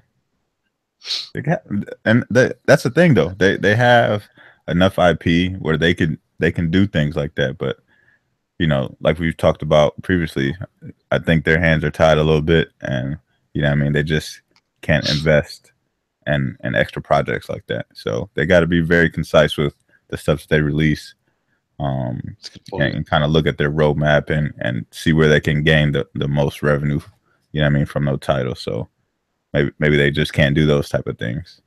Mm-hmm. That's a good point. So real quick, guys, before we wrap up this BRAP rant, one of the topics I wanted to mention was, is the Xbox One X for you? I can't say. I think honestly, if you want if you own a 4K TV and you want you know, 4K resolution or upscale 4K, then yeah, I think it's the console for you. But if you're on the fence, it's okay to wait too. You know. Yeah. I don't think there's any right or wrong to that. But actually, I said this to Warrior earlier on Twitter. I said I have no problem with either console being what they are or existing, and I have no problem picking up either one of them if they have the games that I want. And that's kind of where I stand. Like I said, where I stand right now is like I'm actually considering going ahead and getting the Pro, because it can be a moderate, you know, update. I mean, sometimes we buy phones that way. You know what I'm saying? Like the next phone comes and it may just have like a little bit of a better resolution or runs a little bit faster, you know, but we'll trade it in and get, you know, the next one. If you can line it up and get, you know, the right trade-in deal and do whatever, and it doesn't hit you that hard, what does it hurt to get, you know, something that may run better or do better, you know? And I think we all did that. We've done that when we pick up slim models of consoles in the past, but it didn't change the television set that we had to have. Yeah. So we'll take that into consideration. Like, we're now talking about changing up our set, you know, which for some people is harder, some people is easier. It just depends, you know, but it is another investment that you have to make to get the most benefit out of this system. And I know people will say, well, no, you don't necessarily have to have it, because no, let's stop. I know me personally. I want the Big Lots TV. Yeah, Me personally, I want it all lined up to be what it's supposed to be. I could always get the X and the Pro and get ready to future-proof because I don't have the 4K TV yet and be ready for when I do get it, and that could happen. So I'm just saying, whether it's for you, you have to decide what's more important to you. Yeah, and that's kind of how I feel too. It just depends on what's important to you. You know what I mean? For some people, it's all about the hardware. They just want to have the best available hardware that's out there. Mm-hmm. It doesn't matter what games are out there. They want the best available hardware. And right. For them, that's great. You know what I mean? And in that case, it's for you. You know what I mean? If you are looking at some of the features that it has, you know what I mean, with 4K DVR and, you know what I mean, some of the 4K upgrades. And if you already have a 4K TV, then yeah, console is for you. Mm-hmm. But, if you're upgrading it, if you're coming from 360, you know what I mean, this is probably the best console to go with. You know what I mean? So yeah, the console is for you. If you're coming from PlayStation 4 Pro and you want the best available hardware, this console is for you. Right. Yeah. But you know what I mean? It just depends on what you want from the console. For me, I need games. And I've said this before, as a consumer, like Microsoft has to do better with providing games that interest me. And a lot of people say, oh, well, there's so many third-party games, third-party games. It's not just exclusives that matter. To you, that's fine. To you, if third party is all you're good with, great. But to me, if there aren't great exclusives there, then that shows me that, you know what I mean, you're not putting in the work for me. You know what I mean? And that's what matters to me at the end of the day. Like, the reason why Nintendo is so successful is exclusives. They have no third party games. People are buying a Switch to play exclusives because their games are that great. They put in the work to make their games that great. There is a reason that the trade values on their games don't drop. Exactly. Those games are like almost perfect. So for me, exclusives do matter. That's the reason why I buy consoles. Because those things, that means that you put in the work to provide the best experience for the console that you put out. And you are the one who can provide the best experience because you know the ins and outs of the hardware. It's your pride. It's your pride. It's your thing that says no one knows my hardware better than me. Not even a third party. I can do any and everything with this hardware, and this is the thing I can put forward to say to you. It's like when people cook a good meal for you, and you can tell they put love into it. They didn't just put together some damn chicken nuggets and some frozen nuggets and applesauce, but they actually cooked a nice meal. It's that. Hey, don't hate on McDonald's, man. They're saying, hey, well, we created this for you, but now, hey, go yell at the third party devs because they didn't do this to support it. Right. That's bull. That's bull. Yeah. But you know what it is too, Eric, and it's this isn't. We talked about this on the show. Like, this is not a cheap hobby. No, not at all. I mean, think about this. If you buy a Scorpio and you want an OG Xbox, you're already in the hole $1,000. Think about that. Right. You have spent $1,000 already on just hardware. No games, and that's just hardware. No games. No games. No headsets. No nothing. No TV. If you don't have the 4K TV, so now you spend possibly almost $3,000. If you are like me, you're not going to buy the Big Lots 4K TV, the B Money mentioned earlier, for $300. Right. And if that's what you can rock with, there's good options. You just got to do your homework. So, yeah. And so my thing is this: if I'm going to spend that money, I'm going to make that commitment to you. I'm going to invest $1,000 in 2 consoles, and I'm not getting new content out of it like I'm used to getting when we get new hardware. These when I get these new gaming experiences that I'm used to getting when we get new hardware, you're gonna have to show me a lot. You're gonna have to earn my money. $1,000 is $1,000. Right. And here's the thing: when you say real quick, let me shout out OBJ, man. Shout for coming through the chat, man. You overreacting. He knows exactly what I'm talking about, man. His last video. If you don't watch OBJ, man, this dude is a straight fool, and his videos are amazing. So. Go check. I heard about OBJ. Yeah, I got some of his videos saved. OBJ. Thanks for coming through, man. Yeah, appreciate it. Yeah, I'm gonna definitely check them out. Oh, and I want to shout out Kaibatsu too. He said a few times in the chat tonight, 1080p 60 would have been the perfect narrative for where we are right now. Lock that down. Yeah. And then in the next generation, we start talking this 4K stuff when it's becoming more adopted and it's becoming more of a market trend. Because what starts to set those market trends are the peripheral things, where you have like the cable companies and you have this and that when they start pushing and talking these narratives. And most of them aren't even anywhere near that yet. Well, no, because it's expensive to make 4K content. That's a lot of people don't know this, but there's like 75 channels globally that actually produce 4K, true 4K native 4K content. I think in the US we're at 18% penetration for 4K TVs in US households. Mm-hmm. And cable companies are reluctant to do 4K because it costs money. Yeah, it's much more expensive.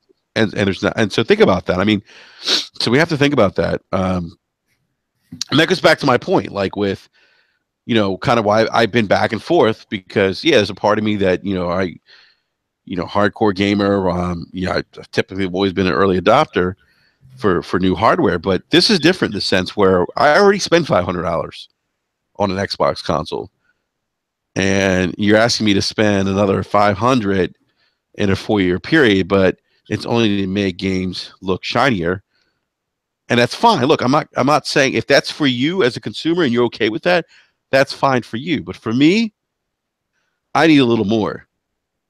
I want to see a little more return on my investment. I want to see you take that hardware, and I've been saying this for a long time now. Microsoft should say, you know what, fuck the base. We're going to come out and make an exclusive game for the Scorpio, and we're going to show you what this thing could do. Mm-hmm. You do that, you got me on board probably. More than likely, I might be out there buying a 4K TV tomorrow. Mm-hmm. And I think a lot of us probably would. And I want to answer Nate one. He said, who has cable anymore? Not so much like in the millennial generation, but there are people who still rock with cable. Only reason I still have cable, one is my kids, but I need to watch sports. Mm-hmm. I mean, so for me, Sundays is dedicated to football. I'm on NFL Network. I'm on my Sunday ticket. I get busy when it comes to sports. So that's the only reason I actually own cable. Other than that, like, I could care less. I can watch Netflix or stream whatever. But and by the way, I looked at cutting the cord. It wouldn't save me that much more money, maybe $30 a month.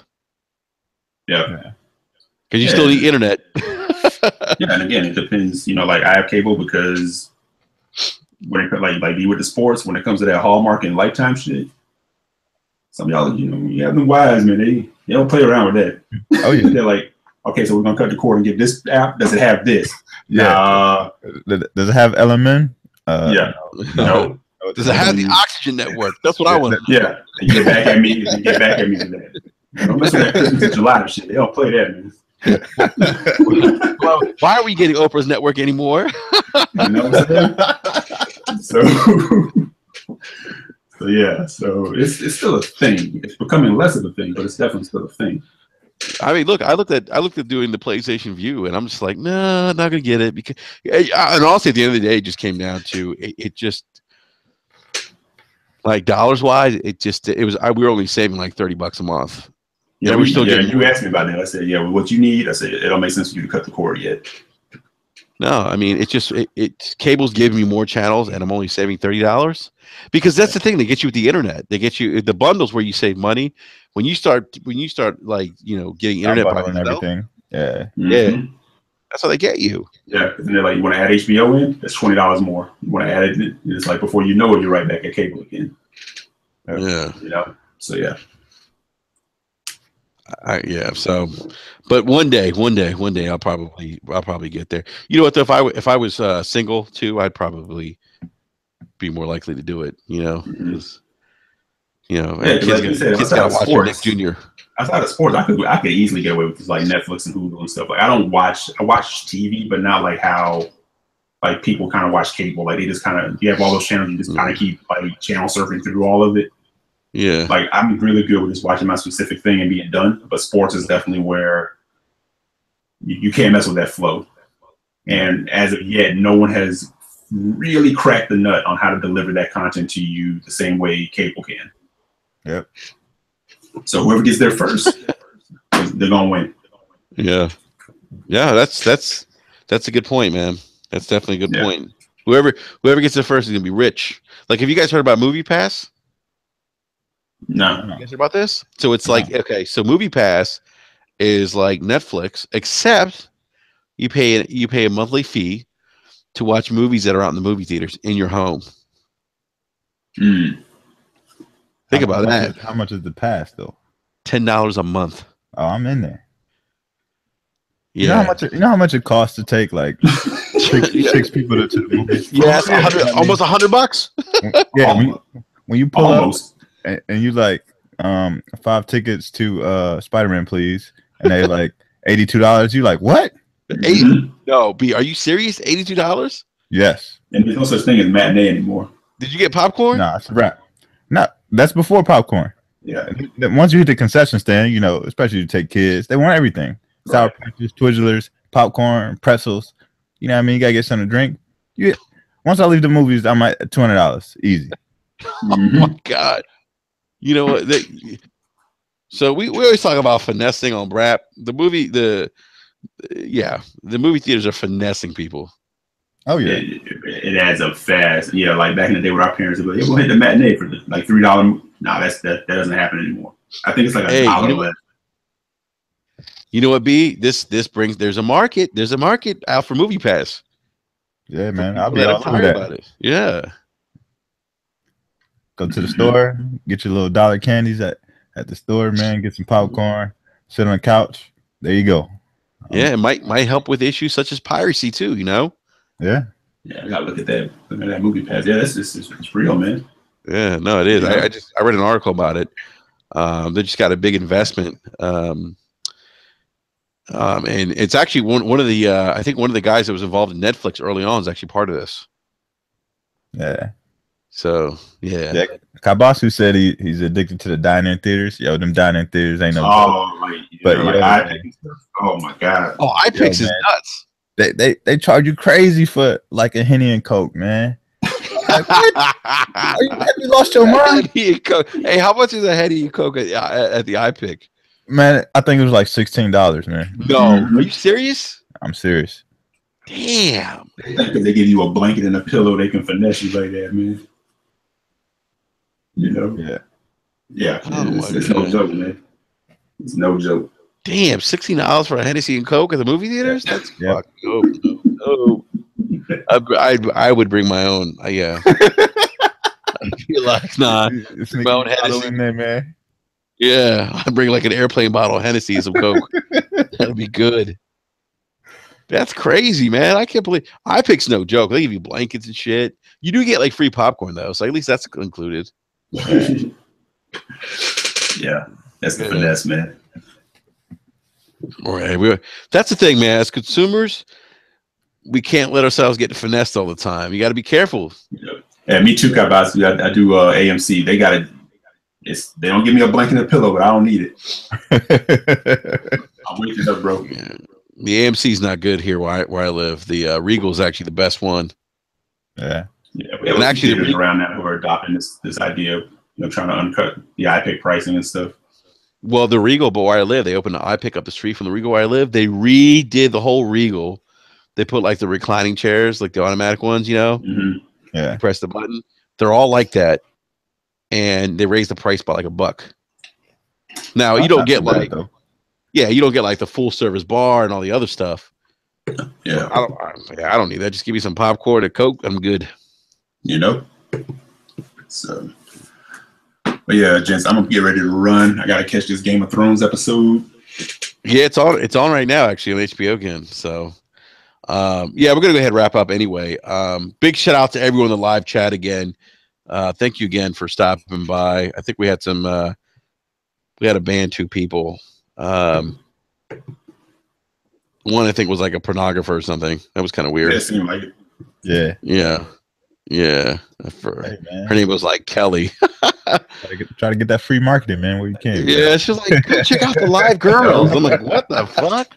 Enrique, that's how you know your show's growing, man. When man. But we're doing. Oh, Maddie's doing this a third in there. Okay. There was a third. What do you mean? There's a third? What happened? There's a third troll in there.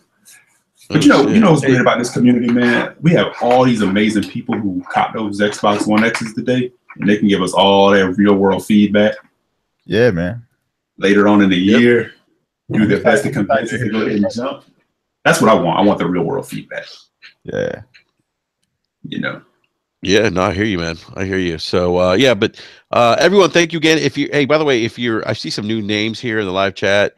If this is your first time, remember to give us a like, hit the thumbs up, subscribe, tell your friends about us, and come back. Thanks for coming through. Come back, yeah, come back. We go live every Wednesday nights at 9 p.m. Eastern Standard Time, and we do on occasion we do these BRAP rants.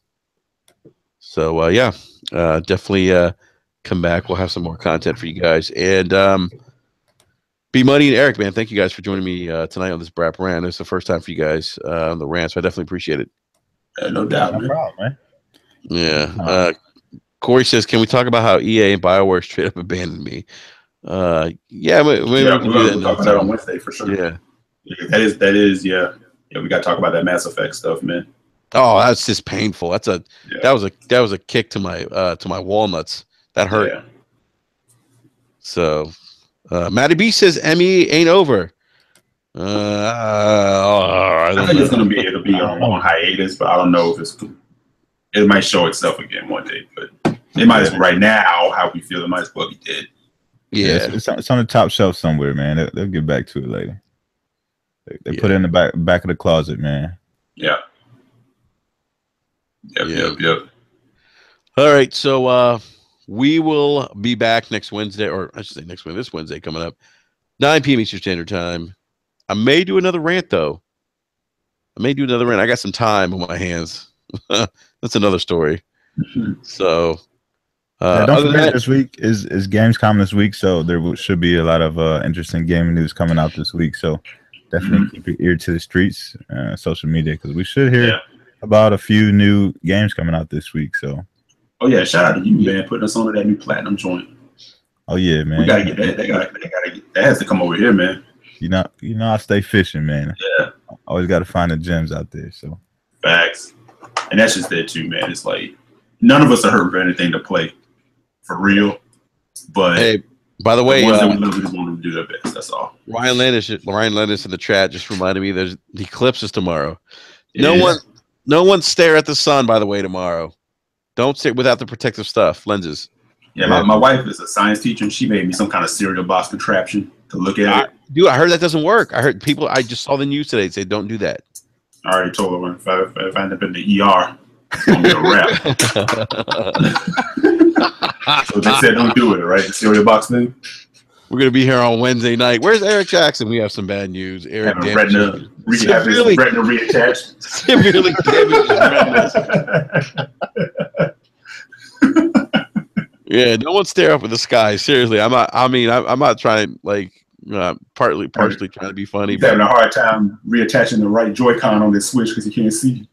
Yeah, don't do that. Don't yeah, because then you won't be able to notice 4K at all. Don't do it. For real. Yeah. For real. Got here like Mr. Magoo, man. Even with shades, you said don't do it. You know Mr. Magoo. Oh man, that's funny. Oh, yeah, geez. Man. Matty B said eye doctors are watering at the mouth tomorrow.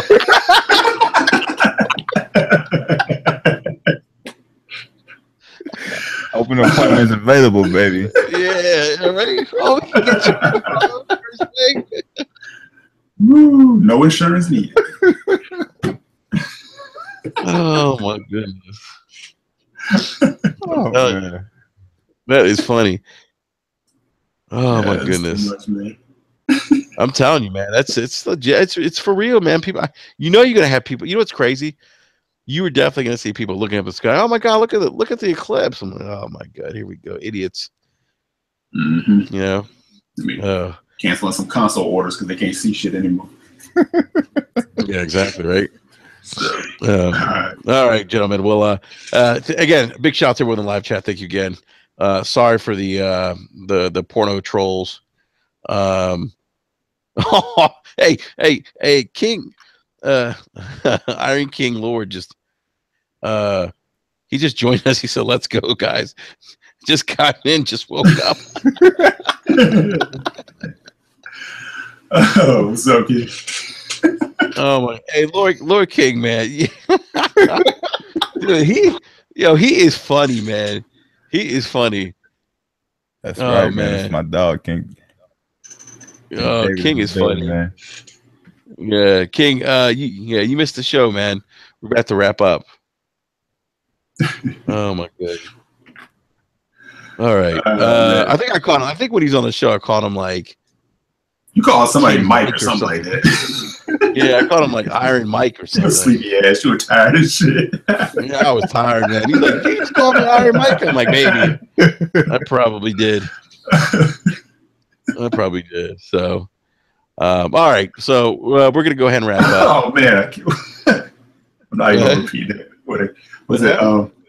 Achilles. He said, "Don't apologize for the porn bots."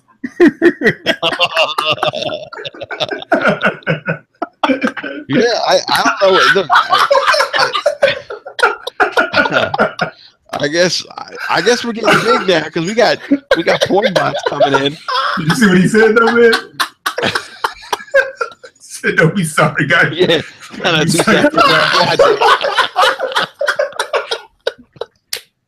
I did see that. Hey man, we're a community podcast, man. Oh my goodness, that is crazy. Oh man, That is crazy. Yeah. Hey, King, are you looking at the eclipse tomorrow? No, he said blind gamers, man. Yeah. Oh man. Oh, that's too fun. All right, everyone. So on that note, we're gonna wrap up. Thank you, everyone, again. Remember, hit the thumbs up, subscribe, click on the bell so you so oh my God. Sorry. So you get notifications when we go live. And hey, you know what? You're right. Be Money Gamescom's this week, so we may do another BRAP rant. I may do another BRAP rant about some other Gamescom related news that's dropping. And by the way, Eric, I got all the Gamescom stuff covered, man. All right. So, all right, everyone. Have a great Sunday night, or actually it's Monday morning now. Well, we'll catch you guys next time. Peace. Peace.